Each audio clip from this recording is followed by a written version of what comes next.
آج جنرل آصم منیر صاحب کی طرف بہت سے سیاستدانوں کی توپوں کا رخ ہے۔ جنرل باجوہ نے اپنے دور میں کہا تھا کہ پاکستان کی فوج اے پولیٹیکل ہے، پاکستان کی فوج کا سیاست کے ساتھ کوئی تعلق اب نہیں رہا، پاک فوج کی سیاست میں مداخلت موجود ہے۔ تحریک انصاف والے تو بالکل کھل کر کہہ رہے ہیں کہ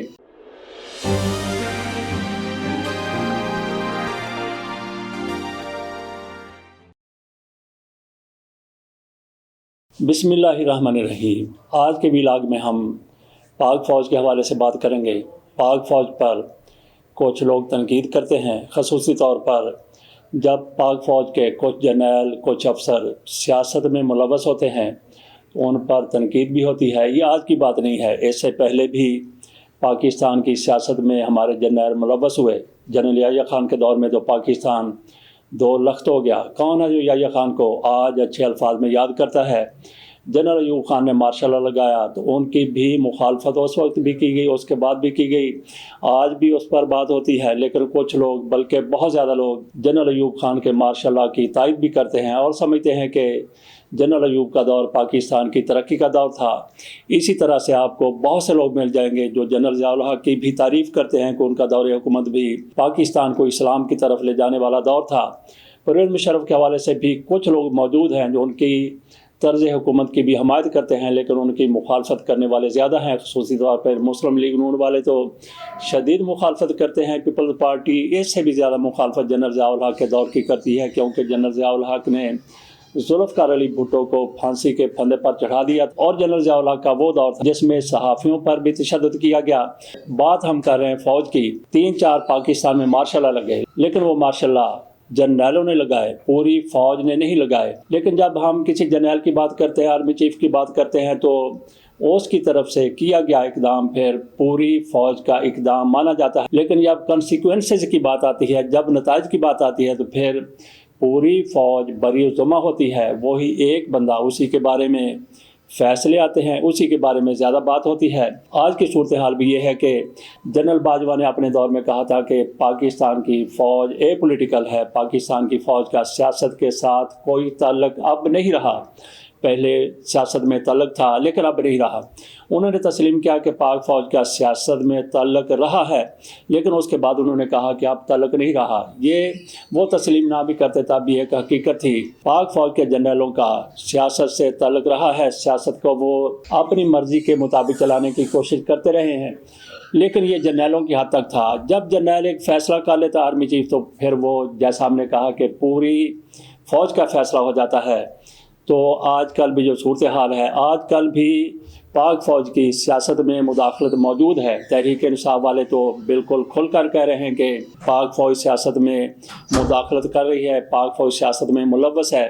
وہ تو یہ بھی کہتے ہیں کہ جو الیکشن ہوئے ہیں وہ بھی پاک فوج کی طرف سے مینج کیے گئے ہیں، فارم 45، 47، اس کے پیچھے بھی آج کی ہماری فوج کا کردار ہے۔ یہی باتیں مسلم لیگ نون والے کہہ رہے ہیں کہ پاک فوج کی طرف سے 2018 کے انتخابات میں یہی کچھ کیا گیا تھا جو اب انتخابات میں جس کی باتیں ہو رہی ہیں۔ یہ مسلم لیگ نون والے الزام لگاتے ہیں، جب تحریک انصاف والے آج کی بات کرتے ہیں کہ ان کے ساتھ کیا ہو گیا ہے، دھاندلی ہوئی ہے، وہ کہتے ہیں پھر 2018 میں کیا ہوا تھا، عمران خان کو پاک فوج کی طرف سے سپورٹ کر کے حکومت میں لایا گیا تھا۔ یہ مسلم لیگ نون والے کہتے ہیں، پیپلز پارٹی والے کہتے ہیں، باقی بھی کہتے ہیں۔ بہرحال ہمارا موضوع یہ ہے کہ پاک فوج کی طرف سے جو آرمی چیف کر دیتا ہے وہی پاک فوج کا فیصلہ ہوتا ہے۔ آج جنرل آصم منیر صاحب کی طرف بہت سے سیاستدانوں کی توپوں کا رخ ہے، جیسا کہ چند روز قبل DGI/SPR کی طرف سے میجر جنرل، آج کل جو لیفٹیننٹ جنرل ہو چکے ہیں، لیفٹیننٹ جنرل احمد شریف چودھری کی طرف سے پریس کانفرنس کی گئی۔ میں سمجھتا ہوں کہ یہ پریس کانفرنس وہ نہ کرتے، یہی کنٹینٹ جو کچھ انہوں نے کہا، یہی وزیر دفاع یا وزیر داخلہ بات کر لیتے تو بہت بہتر تھا۔ DGI/SPR کو اس طرح سے سیاست میں سیاسی باتیں نہیں کرنی چاہیے تھی، اس سے بہت زیادہ تکلیف ہوئی ہے، بہت زیادہ افسوس ہوا ہے۔ افسوس اس لیے نہیں ہوا کہ انہوں نے تحریک انصاف کے بارے میں جو کچھ کہا، تحریک انصاف کے حوالے سے جو کچھ کہا، جس طرح سے ان پر الزامات لگائے گئے،